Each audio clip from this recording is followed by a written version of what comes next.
Dewan Juri, apa kabar? Sudah pasti sehat kan? Perkenalkan, nama saya Raiza Adana Kafal. Kali ini saya akan bertutur mengenai kisah pahlawan perempuan dari Jawa Barat, yakni Dewi Sartika.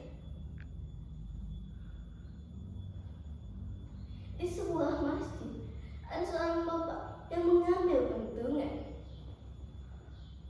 lalu dipukulkan pada beduk. Tung tung tung tung tung dum dum dum. Kemudian terdengar suara azan. Allahu Akbar, Allahu Akbar, Allahu Akbar, Allahu Akbar.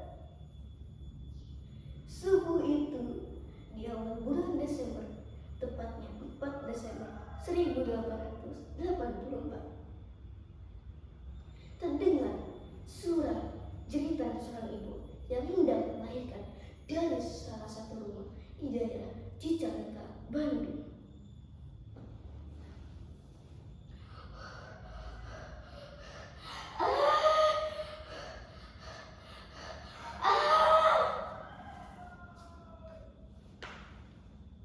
Perempuan itu terus menjerit kesakitan. Tidak lama, suara tangis pun terdengar.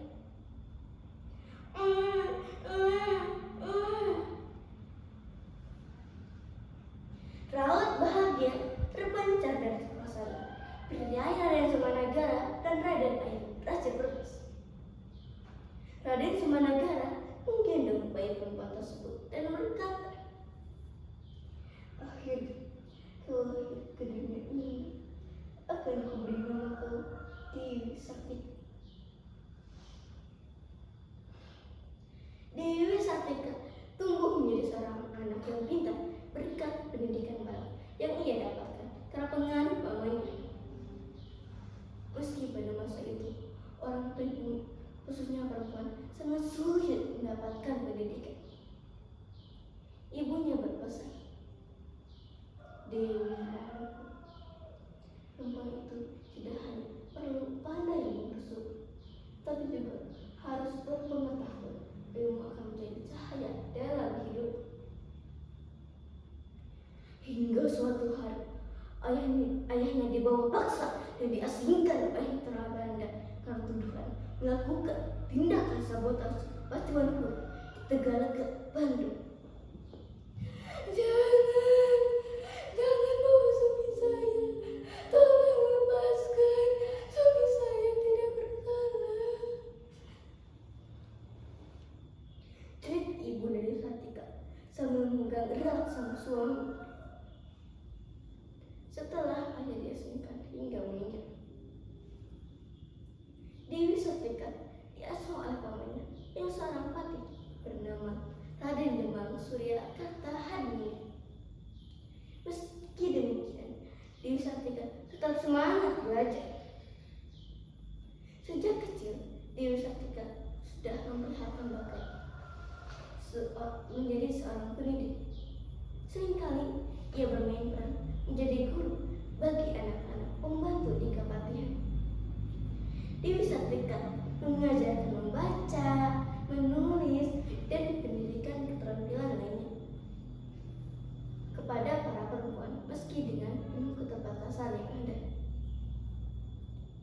B-I-B-B, S-A-S-A, bisa.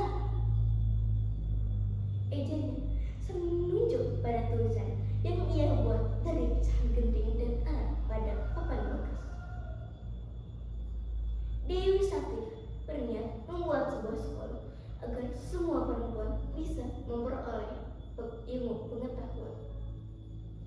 Berkat semangatnya yang gigih memajukan kaum wanita, pada tanggal 16 Januari 1904, akhirnya ia berhasil mendirikan sekolah istri pertama di Pendopo, Kabupaten Bandung, Jawa Barat.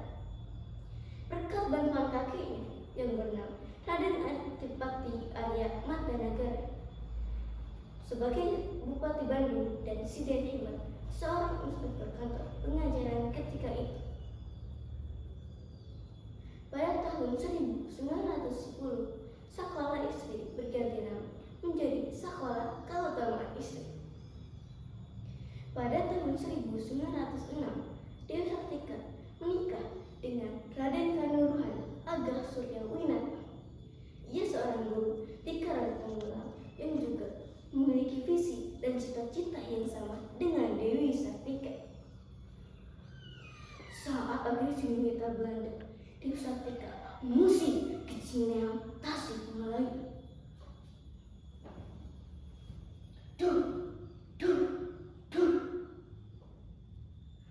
Suara tembakan terdengar menakutkan. Wimbo,